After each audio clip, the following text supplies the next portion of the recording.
Welcome to the rest of us. My name is Noah Hutton, and I'm your host. Each week, I'll have a new entrepreneur on to talk about their story, their struggles, and their lessons learned.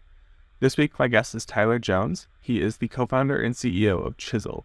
Chizel is an online marketplace for woodworkers and people who are looking to sell wooden art and wooden goods. It's a really interesting idea. It's kind of a similar to Etsy, but not really, and we get into that specifically. That's a really interesting point that Tyler is very passionate about, so I'm really excited to share his story.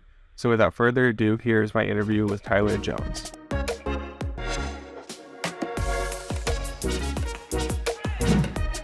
All right, Tyler Jones, welcome to the Rest of Us podcast. Thanks for having me. I appreciate it. Great. So let's just kind of jump right in. I'll have you introduce yourself, and then we will get started with your story because it's a very interesting story and very interesting kind of entrepreneurial journey. Yeah, I appreciate that. My name is Tyler Jones. I currently am an account executive at Seismic. Started at Lessonly and moved into Seismic through acquisition. Have started a venture through college called Slab Outdoors, which I'm excited to kind of pick through as I'm actually sunsetting that right now as I hop into a new project called Chizel, which as you see on my sweatshirt here. But yeah, I really appreciate you having me, Noah, and excited to jump into kind of my background and those who inspire me and everything that goes into kind of entrepreneurship in general. Definitely. Yeah. Tyler was one of the first people to reach out to me when I started this podcast to kind of be on the podcast and share about his journey. And I think his, not only his idea for his new business that we'll talk about, Chizel, but also his passion for the project and the passion for kind of what he's talked about. And when we talked last time is very evident. So I'm really excited to get into it. But let's just kind of jump right into your story and talk about how you kind of started in entrepreneurship and where those like base level kind of passion started. Yeah. So my grandfather, I call him Pop, but Pop is a serial entrepreneur. He would tell you he's retired now, but he's really not. Hands in a lot of different projects, advisors for various companies, including the company. My dad is the VP of marketing and public affairs at a company called First Light USA. My grandpa's an advisor there. So really fun to see kind of the family be involved in that really cool company. But I grew up around kind of following my grandpa around. He ran a advertising company in Decatur, Illinois called Jones and Thomas. They did a lot of work for some large corporations there, including ADM. And I think the one thing he kind of instilled in me was he always had the ideas. And for as long as I can remember, I think back to when I was 5 or 6, even when he would come over, my brother and I would set up like fake department stores in my bedroom, and he would come up and he would always buy things from us and kind of encourage that. And I think that that's super important. I'll do the same for my children, but just encouraging that entrepreneurial spirit before I even knew what that was. So as I kind of have grown up, he's been a part of projects that I have a hand in, including Chizel, which I'm excited to kind of dive into. But yeah, that's the kind of the background, and just my love for it stemmed from my family in general. Yeah, for sure. As you were talking about the whole department store thing, it kind of reminded me of something that I haven't even thought about for a long time. But back in elementary school, we would have this thing. I forget what it was called, but it was like we would always have like money in like elementary school. Like in our class, we had money we could spend on different things. Like you could spend it to like get out of an assignment, or you could get it at like go extra reading time or whatever. Like we always had money. And at the end of the year, as kind of like a thing for our class, we always had like this market and everybody would bring something to sell. So like one guy, I remember his thing was always fudge. He always brought fudge, and that was like his thing that everybody looked forward to because it was really good. Yeah. Other people would be like paper cranes or like drawings or bracelets or whatever, or like erasers were big. Like anybody my age knows, like in elementary school, like having the erasers was huge, or like grippers or anything like that. So I just remember, yeah. Ours were like the cap erasers. We would like get the little cap erasers and like draw on them like little faces and have little like cap eraser armies and stuff as kids. I remember that was like big in elementary school.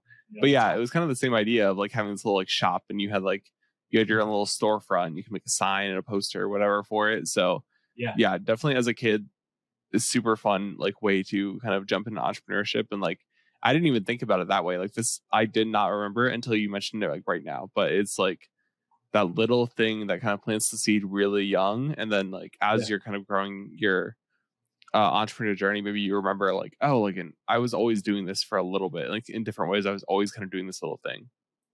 Yeah, even you telling that story even brought one up that I guess I haven't thought about in a while, but I was really big into like baseball, football, basketball cards as a little kid. And I don't do like, I haven't collected them since I was probably like 16, but um, a friend and I collected all of these cards and we were like, what if we package these into, packs of six? So we actually did package them into lined paper. And then we sold them on the playground. We called it lead trading cards. And we sold it for like $2.50 a pack. And we actually made like for a second to through fifth grader, like a decent amount of money, or we thought. And so we collected it over the years, just like selling cards and on the playground stuff. And my grandpa at the time was still full steam ahead at Jones and Thomas. And he actually had a designer. I'm sure it took like 30 minutes, but design us like business cards. And so we thought we were all official. And he was encouraging, at the time, like, oh, that's cool, a business card. But he was encouraging that act, which something I'll never forget. Yeah, for sure. I love those little like things of seeing kids, like whether they like pursue entrepreneurs or not, like just try to be like little business owners. It's like cute, but also like you like see what it can turn into as you grow up. Totally. So kind of let's continue with your story about how like maybe you got more into like actual entrepreneurship and actual like businesses and what that looked like, through high school and college and stuff like that.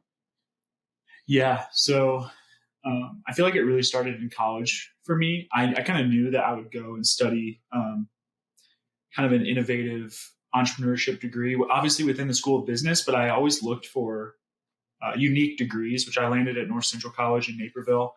And my degree technically was under small business management and entrepreneurship, a lot of flex courses. So I took a lot of like leadership ethics and values courses and a lot of innovation courses, just kind of strayed away from maybe the typical business degree. And early in college, I started writing for publications, one of which Thrive Global.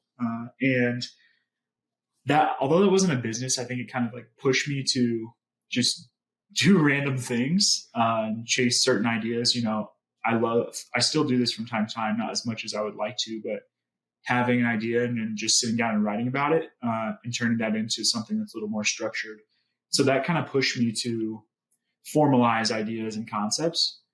And the first business I started in college was called Slab Outdoors. And I was 20 years old. It was between my sophomore and junior year.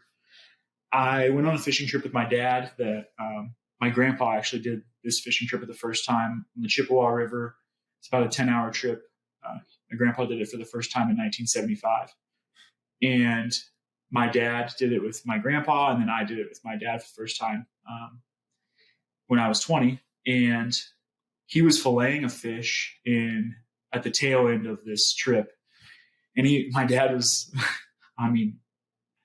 it was just a funny sight. He was like knee deep in water. He was trying to fillet a fish on a giant boulder in the river. Like it was just not ideal. And blood from his hands, blood from the fish. And he got back to the canoe and I was like, hey Dad, I kind of have this idea that could have made your life easier. And I thought he'd be like, yeah, great idea. And we'd move on. The idea originally was for a portable, durable cutting board, and versus, one of the ones you have in a kitchen, which is just the size is a little odd. It wouldn't be something we take with us on the trip.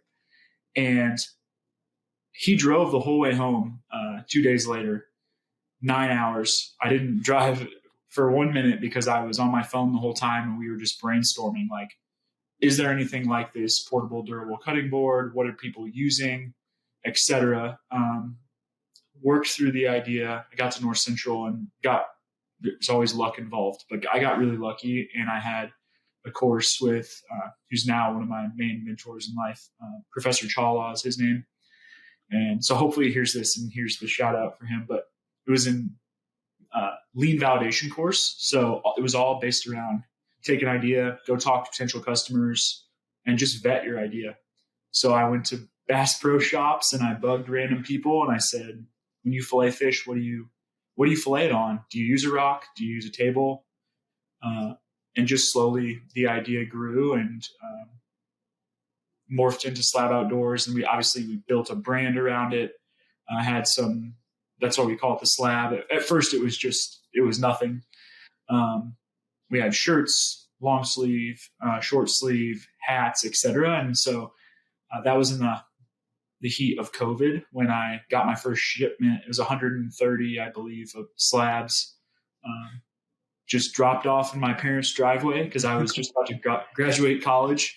It was about a 90-degree day, and this giant semi in little Monticello, Illinois, pulled up to our driveway and dropped a big old wooden box of slab cutting boards, and that kind of got us on our way. But that was kind of the beginning of the journey, but I'm happy to dive into it. Yeah, definitely. So one thing I'm curious about is when you were kind of vetting the idea, you talked about going to Bass Pro Shops and all this kind of thing. Was that like you just walked up to the kind of the people that work there, or were you like trying to set up shop as like a little booth and like talk to people? Like, what did that look like to kind of figure out if this was even a viable idea? Yeah, great question. So it was more of like, is this viable? And we had to ask probing questions, but I couldn't allude like, hey, I'm building this. What do you think?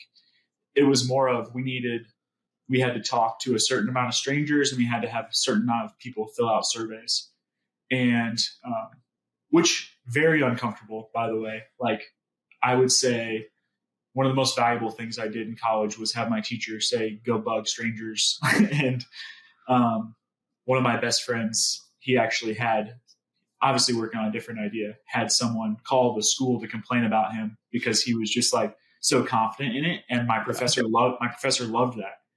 And so he was teaching us to be uncomfortable, which I only appreciate more and more as I grow up. But I would go up to workers, people shopping and, for fishing poles, etc. And I remember one conversation I had was with a older guy. He was working in the fly fishing department, and he had fished on the Chippewa River. So we just kind of connected over that.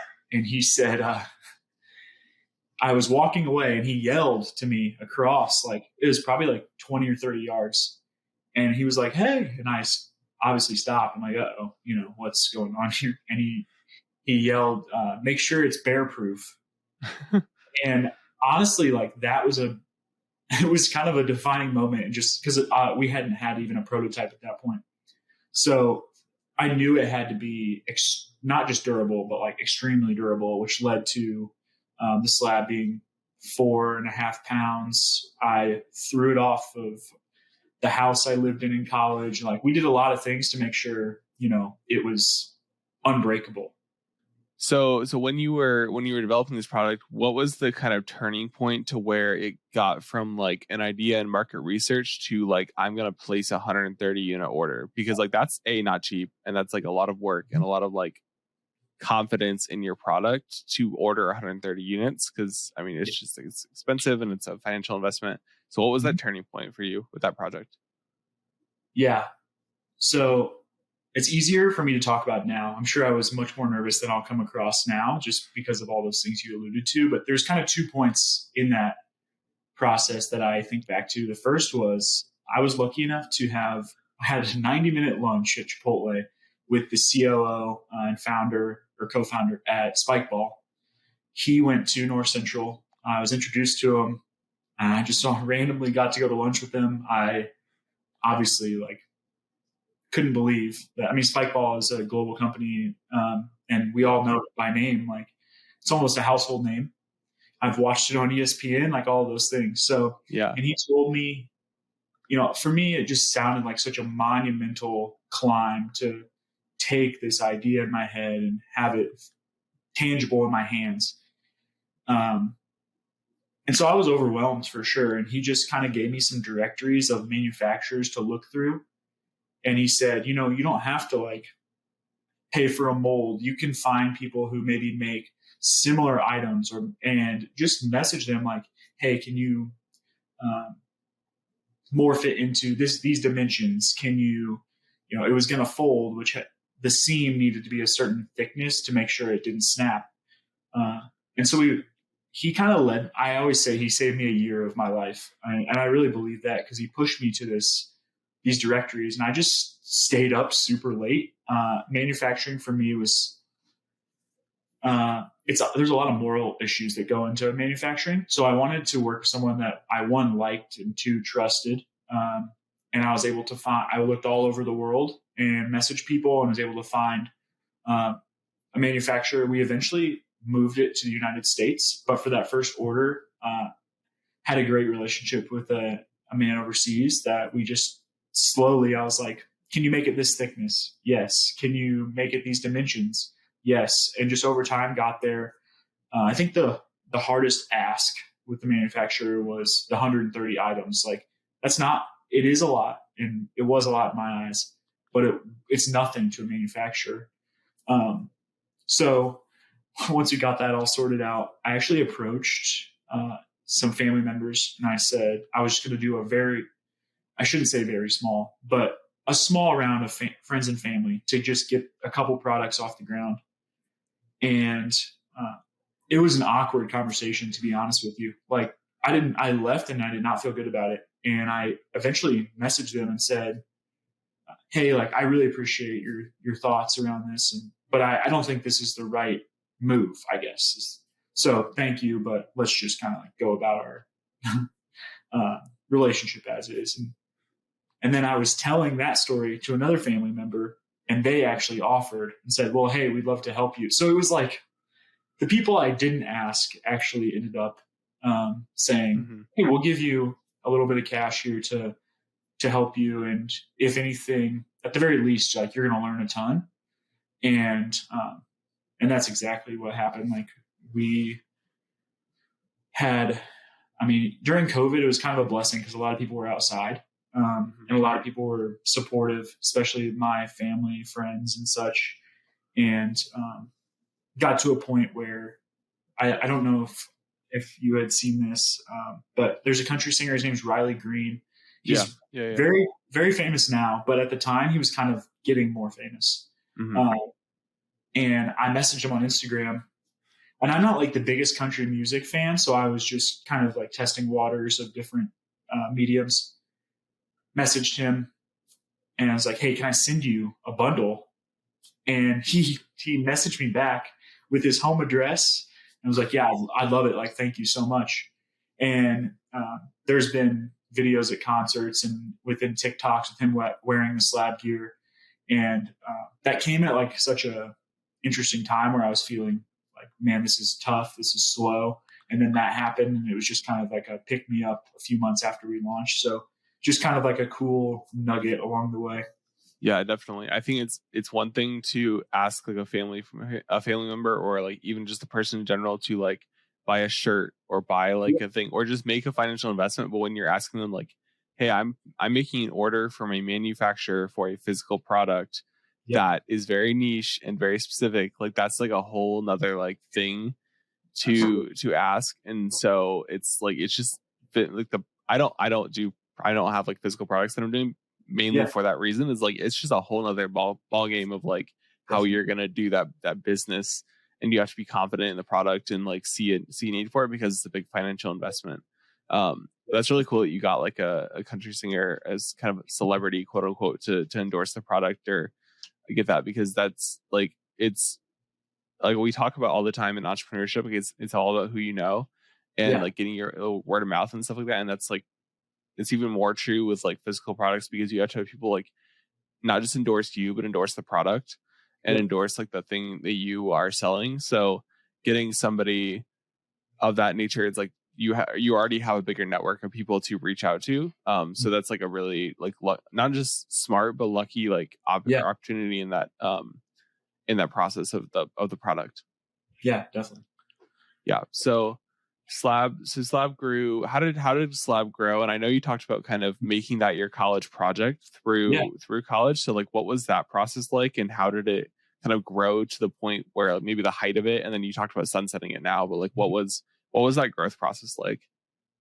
Yeah. So I feel like I don't want to say manipulated the process of college, but in a way, like any project that all my classes, especially towards the end of college were project based. So like my marketing class, my strategy and innovation course, and I just, for all those projects, I would go to my professor and have a conversation and say, hey, like, I know I've talked about Slab Outdoors. Can I use this base this project off of it, and almost mesh it into the class? And they all allowed it. No one ever gave me pushback. They almost like encouraged it. And so every day I was going to class, I felt like I was just going to work on Slab, which was just such a motivating time of my life. And then, yeah, I think I think there's something about that though that was tough as well, because I think some my classmates were probably like, this kid is going nuts about a folding wearable cutting surface. Like it's not a sexy thing, I guess, was the hard part. But once I was playing college baseball as well, and I went home, or I was forced to go home because of COVID. And then I changed the order from Naperville to where I grew up in Monticello, Illinois. And then I just started, like, I had a role with a startup at the time, but I really just like worked through COVID on Slab, and had a really good start. And over I would say the course of like the first year and a half, hundreds of orders. Like really for me, oh, wow. I wasn't trying to be like, I knew Slab wouldn't like make me rich by any means, I think is the best way to put it, because of just the price point and the shipping and everything that goes into it that only has actually gotten harder. But we introduced more products. We went from 3 to 10, and there was an article written in my hometown right before Christmas. That's perfect. Yeah, the local paper really did me a favor. It was so kind of them, and wrote about it. And then I was having like hundreds and hundreds of website viewers, and it was just like organic. I don't think that to be transparent, honest, leveraged like ads as much. I didn't have a budget from a marketing standpoint, so I felt like I had to be a little more scrappy about it. Just tested certain advertisements and things like that. But that was kind of the heat of it, was 2021, and just having that organic sweep. And I've been maintaining it since then. I got married, moved, have a little one now. And so I've been maintaining the just orders that come in, have some third-party vendors out of one in California, et cetera, that have been great and pushed Slab, the Slab cutting board in particular. But it just kind of, from my standpoint, and I know we'll get into Chizel, but working on that and building that engine, and it was just kind of time. Yeah, I can't really describe it beyond just like a feeling. And just the not spreading myself too thin on top of my job. Yeah, for sure. I think I liked what you said about manipulating college for this business, because I did a similar thing with when I had a clothing brand. I was like, oh, I have a marketing management class or whatever. Like, we have to have a client. Well, I have my business. Like, let's just make me the client, and then that like saves us time with like communication wise, like getting the client, meeting with the client, because I'm the client. And I did that for like 2 different classes, and I think it worked out okay. Like, I mean, obviously the business didn't work out, but like it was still kind of an easy thing to do. But I honestly like the idea of like, if you have a business idea that you're passionate about and that you want to continue and grow, make it your college project. Like that's the best time to do it, because like I was talking to a guy yesterday. He's going to be a guest on the podcast in a couple of weeks, but we're recording on Monday, but he's going to be a guest in a couple of weeks when the episode comes out. But he has this idea for this business, and I think it's a really good idea. And he's only a sophomore in college. So he has like 2 years and he's going to kind of like try to work it in with the college and stuff like this. So like he has a really great idea for a business that he can grow. And then like he's in business classes. So then if they need a client, marketing classes, graphic design. And he goes to Grace College, which in the first episode of this podcast was Luke Delp, who he talked about this class. It's an entrepreneurship kind of case competition type thing, Yep. And I don't know if he's going to take the class or not, but then he already has his business model and he can kind of help it grow there. So I think if you're a business minded person, you have an idea for a product or a project or a service, make it your college project, because you have all the resources there, and you do like group projects. Then you have like other people to kind of like build in or come in with the strengths that you maybe not have. Like for me, it was like graphic design. Like I'm not really great at graphic design. So like if I had a group member who was like really good at graphic design or web design, like maybe they come in and do that part of the project for me, and then that's like free web design there. Like it's, so I 100% think that if you have a great idea, make it your college project. It's a very smart thing to do at that time. And if it fails, like it wasn't, it wasn't the worst like time. You still probably learned a lot and you move on from there. But in college is a great idea to kind of make that your project. Yeah, totally. I wish someone would have told me that sooner. I think that when like college students, well, first of all, I want to meet that individual that you're having on that's a sophomore in college. Would love to hear what they're working on, but I think we're programmed in general, not all of us, but generally to be like, to think, well, if I start it and it doesn't work, like that's a bad look maybe, or like in no way, shape or form do I, like I've had some people reach out and they're like sad that I'm sunsetting Slab Outdoors, for example.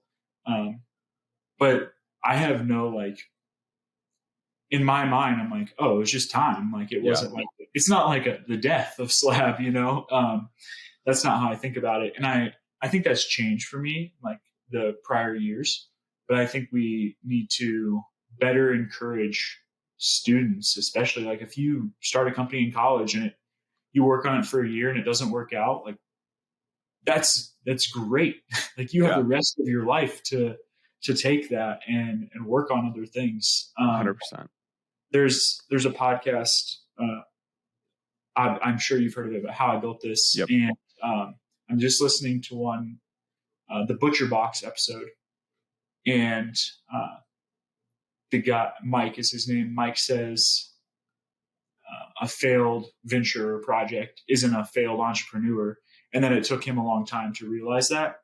And it's just so important. Like we need to not get as caught up in the ending of something, or like the destination, I guess.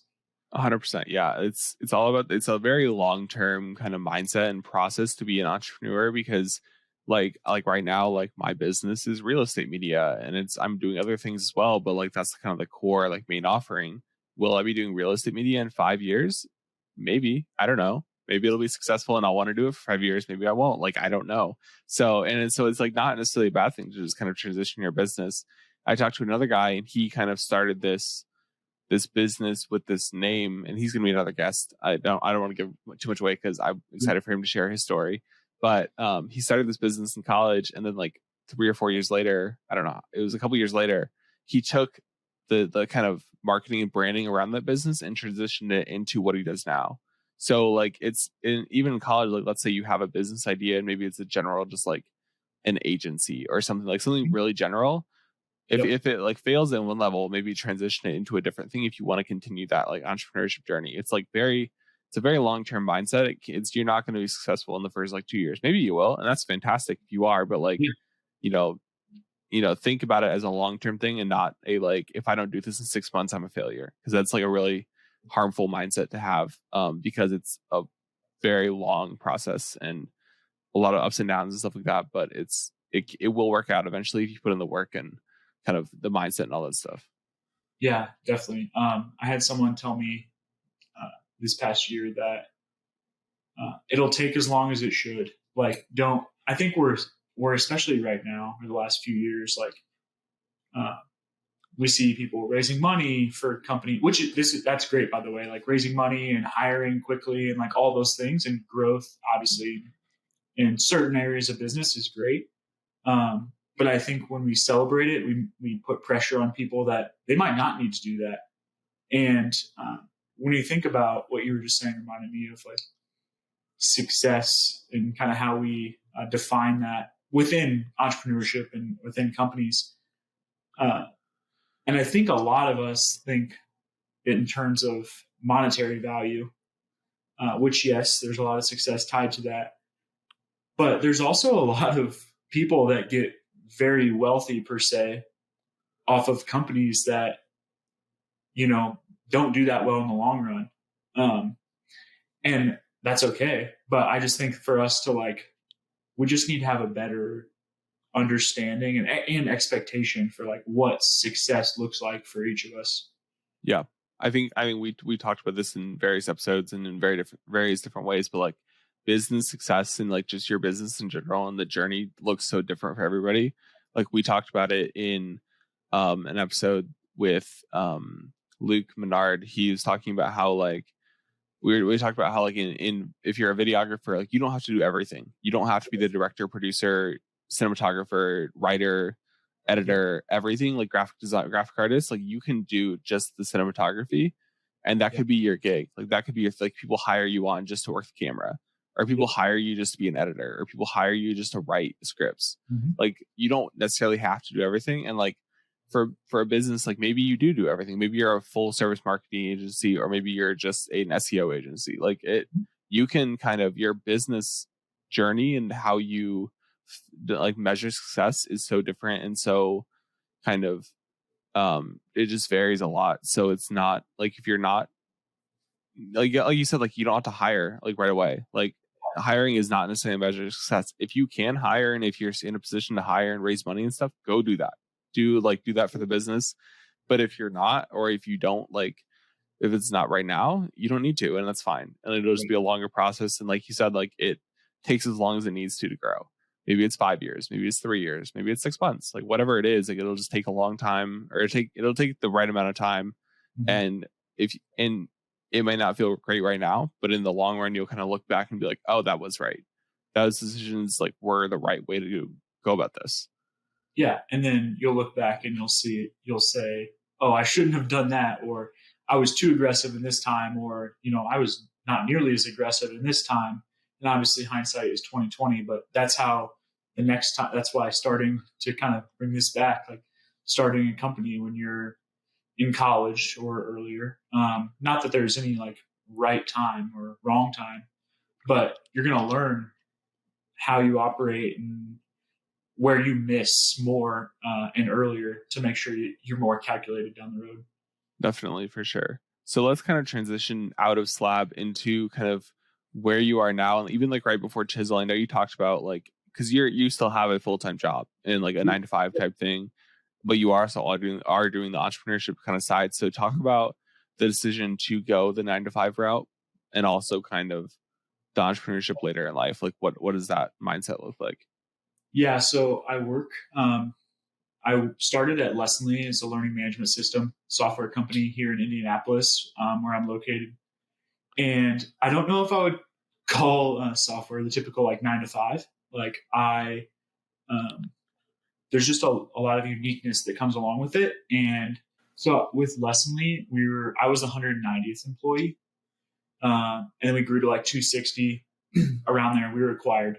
Seismic is a 1,500 to 1,600 person company now, global company. It's given me the chance to obviously work at two very different sized companies, different cultures. I've seen cultures mesh together. I'm just very grateful to have worked through that and kind of see, where do I fit in? What do I connect with? What do I really not connect with? There's a lot of more personal, I guess, stuff that goes into that. When we start talking about products and different SKUs and all of that, I operationally feel confident in that process. But just getting into a routine, software and technology, my days can look different every day. I in college, because of COVID, I went back for my 5th year. North Central College, like I said, I played baseball there. North Central College has a 1-year MBA program, so it's very accelerated. Summer, fall, spring, summer, and it's just packed. So I went back to play baseball. It's kind of like a player coach role. My wife was a year younger. She played college softball, not at North Central, but at a different university. And so that kind of timed us up well. We were engaged, and so I had a lot going on. And I interviewed at Lessonly, and I was thinking, I knew we were going to move to Indy. And I had kind of said, hey, I'm thinking for the summer. This was around Christmas time. And they said, we want you to start in 2 weeks. And I laid out my situation. And so I just knew I'm someone who likes to be productively busy, I guess, if that makes sense. And so I laid it out, like, obviously I'm engaged. My wife is now runs a wedding planning company. So I admittingly didn't help a lot with the wedding planning. Probably best that I didn't.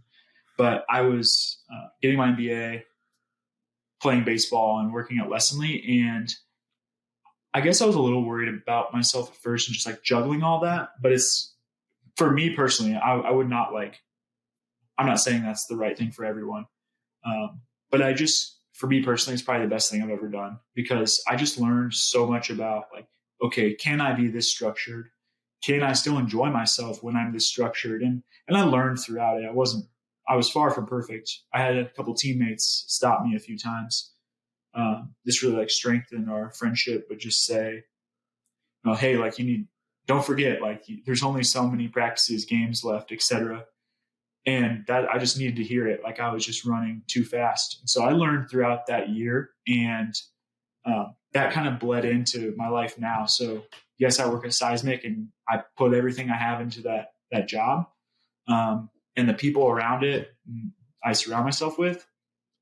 But I also know I can structure my days and my weeks, and sometimes my weekends, to run now Chizel and kind of have those entrepreneurial ventures on the side. So that's kind of how I think about how does this go together. Mm-hmm. I think it sounds more overwhelming than I feel it is at this point. Yeah. I know one thing that I was kind of interested to hear you say, as you were kind of leaving North Central and like looking at this kind of full-time job type thing, you talked about feeling guilty about getting a job.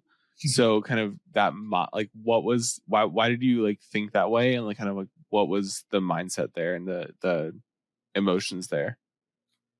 Yeah, I don't know. I know I shouldn't feel that way. I'll start there. I don't know why I felt guilty. I just always, like, my goal, I guess, short-term, long-term, etc. Whatever years you want to pin on short-term and years you want to pin on long-term, my overall goal is to run a company, run companies, etc., and have that be like my full-time focus. And I'm lucky to work in an environment as Seismic where, like, people encourage me to go for that. Like, when I have conversations about my career, like, they encourage me to think that way. And I think the guilt just came from, like, I just want to do it, but there's a lot of things that go into that.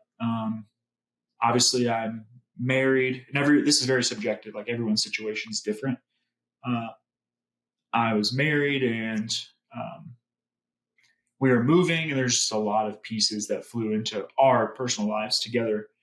And Lessonly and now Seismic allow me to do that, and definitely make me better from a operational perspective and just learning things day in and day out. I am not a salesy person, is what I would say.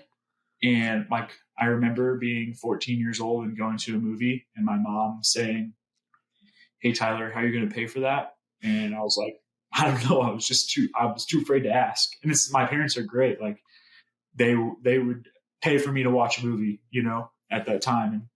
And I just knew that I needed to be better at asking for things, and obviously in a genuine manner. But so I stepped into, it's more like consultative, I feel like, but that selling side, because I trusted myself operationally. So building that muscle just over time through my job, I think has been, again, one of the best things I've done, because it's only pouring into the ventures that I work on the side.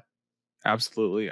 We talked about this in another episode about how, like, being uncomfortable is so important in entrepreneurship and in that process. And you talked about it with the whole Bass Pro Shops thing, and I talked I talked about it in that episode, how like cold calling for me is like, I don't Oh, like it. It's not my favorite thing to do.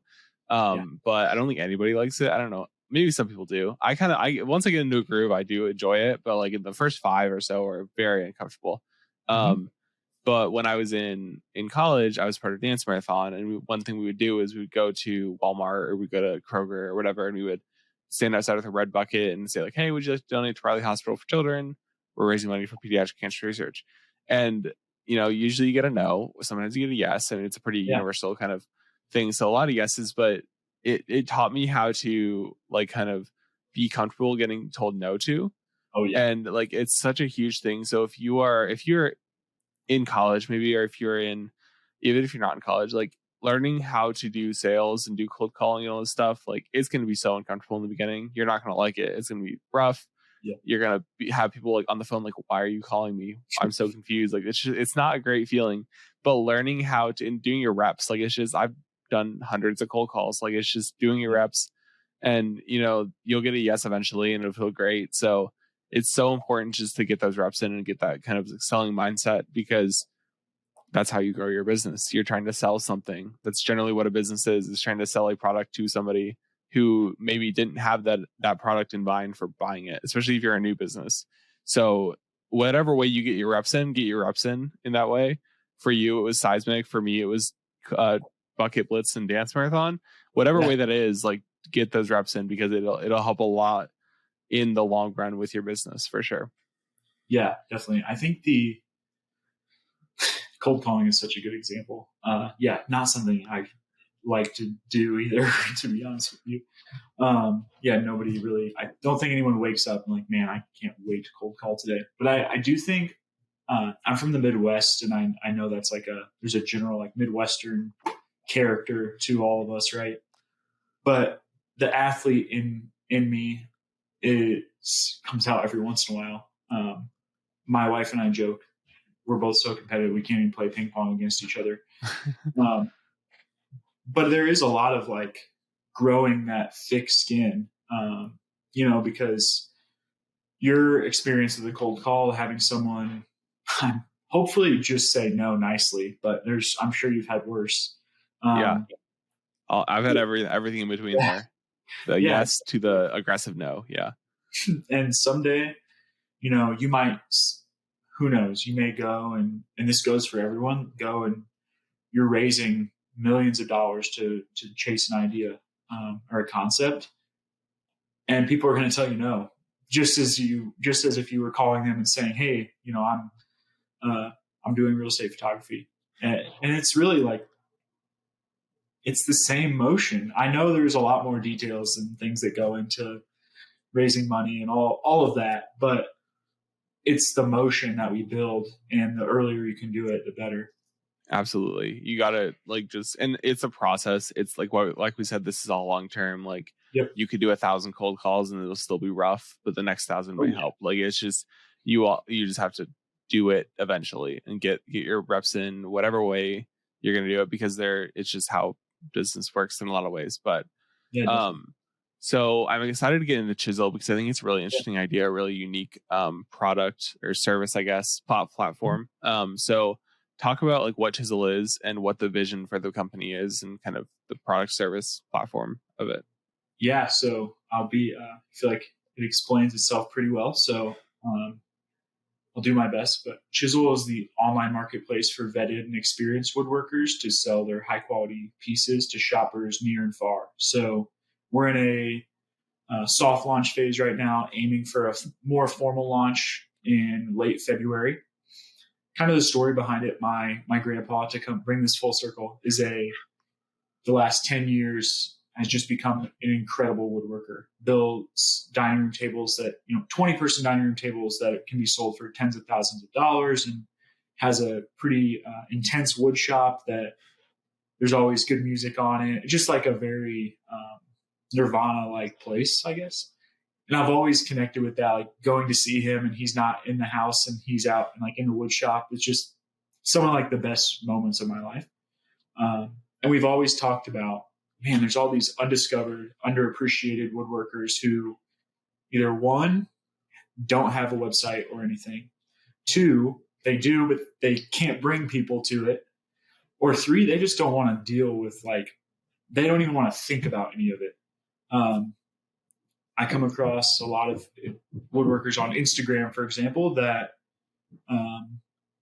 they say DM me for orders, and that motion hasn't been built out. So my grandpa and I, for probably 2 or 3 years now, have been going back and forth about this concept. Chizel was not the name, obviously. It was just a thought. And I was kind of chewing on this, and our co-founder, Andrew, is his name. We were actually working on another concept and got to a point where it was too much. It was more of a service base. And so it was too much with our jobs. And we kind of had to pivot, and we knew we wanted to work together and work on something. And this is the same time my grandpa happenstance was building my wife and I a dining room table. And I said, this is the time, and kind of worked through it with my grandpa, and Andrew was all on board. He has a lot of experience with advertising packages and things that we could definitely see down the road for B2B into this. But right now we have the site launched. It's just www.chizel with a z.shop, and we're only launched in the Midwest, have about 19 suppliers now, and over 50 listings. So the categories we have been built out pretty well, and got a chance to meet a ton of cool people. Woodworkers are my new favorite type of people. It's like clockwork. It's just so funny. They're all so kind. They're all, give constructive criticism, great feedback, just want to work with us. And it's not for everyone, obviously. Sometimes it can be they want to wait till it's more baked out, and that's totally fair. But yeah, we have social media presence now, and kind of building that platform out, and now really, really looking at driving demand, and that hopefully will come with a formal launch, some PR, more in-depth advertising, etc. Definitely. And I want to have you back on when we do the formal launch to kind of talk about more of that process. Because I know we're already getting kind of late into the podcast, but there's so many questions I have. But one thing that I brought up when I was talking to you earlier, and I saw you get really passionate about, was when I asked, but why would they do this when they have Etsy, or they have all these other companies? So I kind of want to ask, why would a woodworker, if they can just go on Etsy, which is already, multi-million, $100 million brand that has all this infrastructure behind it, why would they go to Chizel instead of Etsy? So kind of flesh out what that looks like. Yeah. So this was the main question I asked myself when Chizel was not a website and wasn't even called Chizel. Etsy, when I asked my wife the same question, she was like, well, I think of Etsy as arts and crafts. And I'm like, well, that's a start. But my wife's not a woodworker, she is probably biased towards me, all of those things. And so we started kind of vetting this out. And I've had, I think, 4 woodworkers now ask me on the phone, how do you make sure this isn't like Etsy? And that's not them bashing Etsy. Etsy is a brand that I adore. I love Etsy. My phone case is off of Etsy. It's just a different process in motion. So Chizel is vetted. So every single listing that comes through, I have to approve. And there's a custom piece to it as well. So people can actually offer custom items where, Noah, if you wanted a custom coffee table, you could go on, select that item, and then message back and forth. This is a similar motion to Etsy. You can obviously customize things on Etsy, but it's less the name or words on something versus, dimensions, woods, etc. So it dives a little bit deeper there, and it's niche. Etsy is, and this is great for Etsy. Obviously, this is in no way, shape, or form me bashing Etsy. It's just very saturated. And I think that's where woodworkers can come to Chizel. You can actually shop by map. So you can see where are people located. So if you want to support someone local, you can do so, or you could order something from someone, 6 hours away or so. for example. So yeah. So it's vetted and it's customized and all that. So what is your kind of, when you find, so A, how are you finding the woodworkers to bring on? And B, what is your pitch to them of saying like we want Yeah. you to sell your stuff on Chizel? Because are you Mm-hmm. like, is it for them that process is not only like, because they may have been just like selling their woodwork on the side of the road and then somebody Yeah. stops and like picks up the thing True. and they pick it up that day, whereas Yep. you're adding the online shopping element to them, that whole like kind of process. So when you find a woodworker, A, how do you find them, and B, what is your kind of pitch to them of like what the process looks like on their end? Yeah. So we try to make it as easy as possible to build a profile and sign up and post products. We even do it for people if they need it. So right now in this phase of like the venture, I do things that are really like unscalable, we say, and Andrew focuses on things that are scalable. So I write product descriptions for people, etc. But to answer your question more in depth, like our Instagram, it's been a great vehicle to go through, find woodworkers. We got really lucky. The first woodworker, shout out to Dylan Fawcett. He is from Iowa. He is an incredible woodworker, has quite a following on Instagram, and has had videos with over 1 million views on TikTok now, and just really creative on the marketing side as well. It was just a cold message to Dylan, and it was personalized.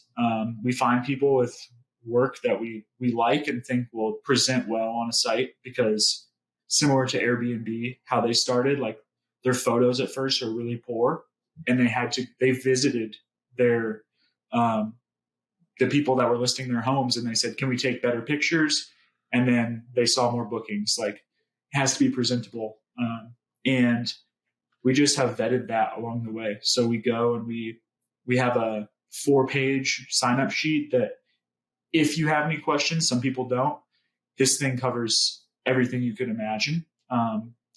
We've sent videos, how to list a custom item, for example. So any question that comes our way, like we have something built out where we can address it.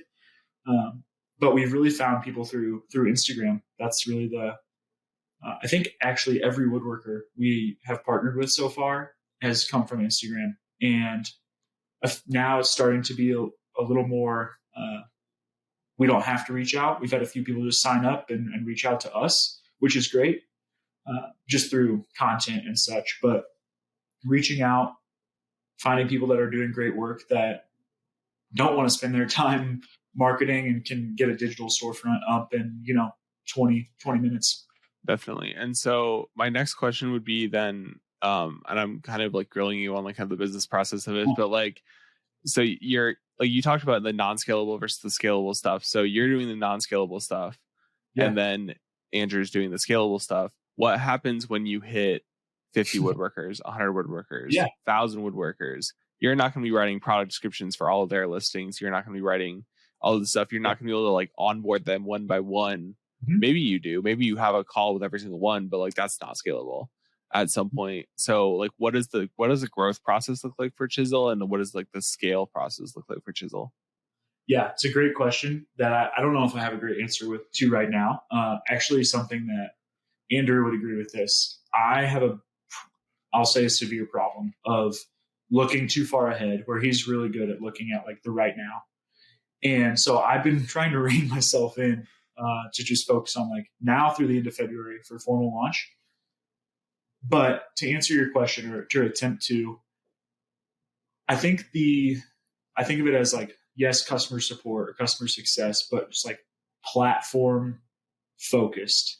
And so the tool we built our platform on is very thorough. And what's been great is I can record myself in like 3 to 5 minute chunks of, this is how you post a new listing. And I can walk through it, and it is personal because I'm in the corner, talking. Yeah. And so as we scale, even now, like with 20 woodworkers, I'm like, man, I'm going to have this question again. I can't just type it out every time. So I've gone and I've recorded myself, and I send that video to people, and it takes me, 20 seconds versus 20 minutes. So I'm already seeing that. But I think over time, like if we do have to, if we have the opportunity to hire people, then, and we get into the raising money and things, whenever that time comes, we would have a platform team dedicated to that. And the platform will change as well to become a little more in depth. There's some things we want to kind of advance along the way, but all that, it's funny because like that takes enablement. You have to enable people to build their shop and sell successfully. And it's funny because I work for an enablement company, like, so obviously there's no overlap of like Chizel and Seismic, but it's just kind of like the process of how I think. And so over time, we're just going to have to get really smart of leveraging video and the questions we see over time. And the woodworker is the most important part of our business. Yeah, for sure. The center. Yeah, I think that's a really like smart thing you talked about with like enablement and Seismic. Like when like let's say you want to be an entrepreneur and you want to like kind of find but you don't really have the financial backing, or you just want that like financial security of a 9-to-5 of like $60,000 a year, whatever you want to do. When you're looking for a job, maybe look for one kind of in an area adjacent to what you want to do.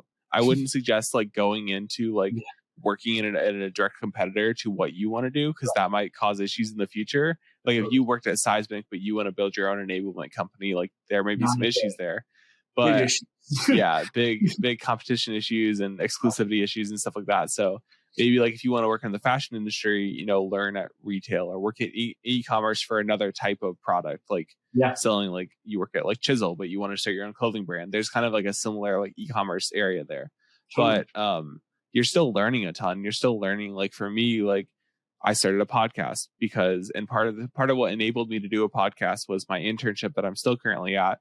I helped one of their clients start a podcast. So I learned all the editing techniques, the pacing, the like production of it, doing clips and doing sound bites and then putting it up on platforms and then like marketing it that way. So like all of that, I'm not directly competing with them by any means, but I learned that process of the media that I wanted to do. And then it has helped me in so many ways with my company, and they're really supportive of that. So I think if you want to go the 9-to-5 route, find a company that will support you in that your entrepreneurship journey, because that's huge. Like finding a company that you're like, be honest with them and say like, hey, I'm here. This might be a stepping stone for me, but I really just want to learn this process because I have this big vision of this company. I think that's really, really important. And then just kind of learn as much as you can and kind of be involved in that, but also like don't work, like do on work hours, like do your entrepreneur stuff. Like obviously like give your whole time to the company, but just learn a ton and find a way to learn that. 100%. But and my another question that I kind of thought about, and I kind of think about this because I listen to a lot of interviews with tech journalists who talk about Twitter and Facebook and all these platforms. And like content moderation is kind of a big issue. It's a really big issue with all these platforms. I'm sure Etsy has content moderation guidelines, just the same as Twitter and Facebook and all these things do. How are you like thinking about that in the future? Maybe somebody sends you a product they want to put on and it's not something that aligns with your values, or like there's some legality issues there, or just like moral issues there. If we don't want this image on our platform and like to host that image, like what are you thinking about there? Yeah, pretty straightforward. Like we tell every woodworker, this is vetted. Everything you post comes through us. And like, if we aren't one, comfortable, or two, if we don't think it reaches the standard, like we will reject it and help you get it to a point where it's approved. It really is kind of that straightforward. This is an example that happened the other day. Woodworker that I'm close with, like we've had great conversation. He posted, the description was pretty short, and I just said, hey, before I approve this, like, can you beef up the product description? Like, can you kind of put some more time into that? I'm happy to write it for you if you want. And then he did it in a matter of 10 minutes, like wrote an unbelievable product description, and then it was approved. So I think taking the like, hey, we're a team here approach, obviously that'll get more complex over time. And I'm sure we'll run into things that we never knew were even possible. But like I personally, the integrity of Chizel and like the work comes first. And so I have to almost put I guess I'm a very like sensitive person. So I have to put that aside. And like, if something's not up to par, or it's, you know, not not okay to put on the internet, like I just have to be straight with people and be forward. Yeah, definitely. And like the way I kind of thought about that question was like, let's say there's a symbol that they want to build out of wood and like put on this thing that may be related to a organization that like a white supremacist organization, for example, or like these other like kind of groups that maybe obviously you don't like approve that, or maybe it's kind of controversial and you're like, do I want to put that on the platform? Maybe it's not that serious, but it's still kind of like could cause issues. Like, how are you thinking about those kind of products and those kind of vendors in the future? Yep. So this comes into like obviously customization. I think anything even borderline, like that's not something that is supposed to be on Chizel. And that might sound forward, but this is pieces that are, yes, unique, but also like I think woodworking and integrity, like they're so synonymous. And if there's ever like an issue or something that, like you said, crosses the line, hopefully we don't reach that. But if that does happen, like I'm sure people would be upset when we reject that, but we would be very thorough in explaining, hey, that's not allowed on here, and that's like found in our guidelines. So I actually, although that might sound like an overwhelming scenario, like it's not something that worries me at all. So because like I think it's important just to be transparent and be clear about your like kind of like straightforward with your things, because I've seen like, you know, in like the Twitter example or these like platforms, like they'll maybe take down a piece of content that like, or a piece of, or like a product sale or whatever that like is, you don't really know why it was taken down, or like it was kind of borderline. But as long as you're like clear with those guidelines and with the reasoning, I think the issue is like on them and not necessarily on you, because those guidelines were in place. Exactly. My last question, kind of closing out here, is I was just thinking about this. I know some people like in my area that like they do like steel work and they do like other types of things. Have you thought about the brand kind of expanding out of wood into like other forms of manufacturing? Because like the guy I'm thinking of, like he creates these beautiful like decorator pieces out of steel and like powder coats them and all this kind of stuff. Is that something like long term you're thinking of making it more of kind of like a handcrafted artistry type thing? Not necessarily like arts and crafts like Etsy is, but like these bigger pieces. Like, what are you thinking about that? Or are you trying to say like woodworking specifically only?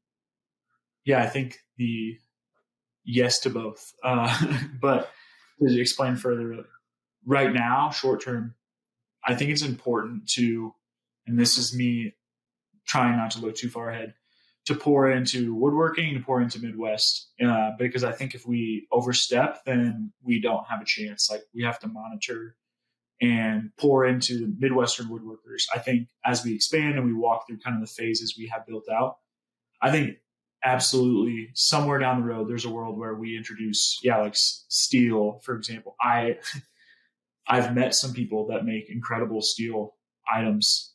That's a great example, actually. I'm glad you brought it up. And I think there's a world where that is introduced or falls under like the Chizel greater brand, or maybe is a branch brand.